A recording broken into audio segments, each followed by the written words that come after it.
কমল দরজা খোল, দরজা বন্ধ কেন?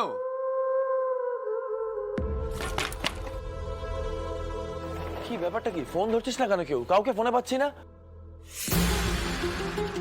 অংশুদা, কি ব্যাপার? ভাই ভাই দেখেন এখানে কি সব হচ্ছে। রুদ্র লোকজন আমাদের উপর কি সব অভিযোগ এনেছে। আপনি তো অকারণে দলের উপর দোষ চাপাচ্ছেন। দাদা আসছে এখনই, আর আমরা তো আপনার ডাকি আপনার কাছে এলাম। আপনি তো দাদাকে গিয়ে বলেছেন যে অ্যাকাউন্টস মিলছে না। দলের সব হিসাব কিতাব সজলদা দেখত। যখন দাদা ক্ষমতায় ছিলেন তখন সরকারের পক্ষ থেকে যা যা হয়েছে সেই সব হিসাবও সজলদাই দেখত।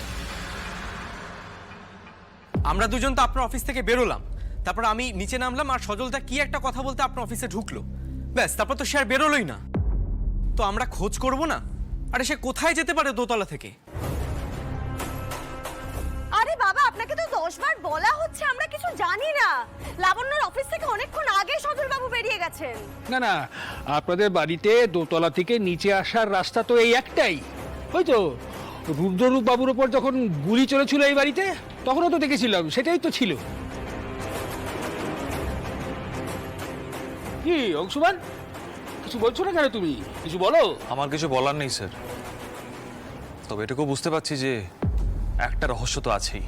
এক মিনিট ধানু দিদি, তুমি আমি একটা কথা বলো তো, এখানে কি হচ্ছে?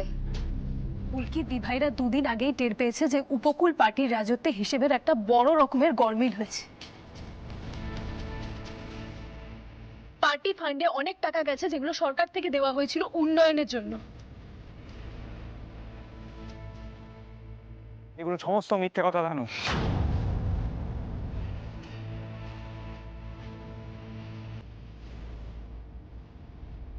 সবকিছু মিথ্যে। লাবণ্যর হঠাৎ করে মনে হলো আর দুম করে 4টে অভিযোগ তুলে দিল, এটা করলে তো হয় না, তাই না?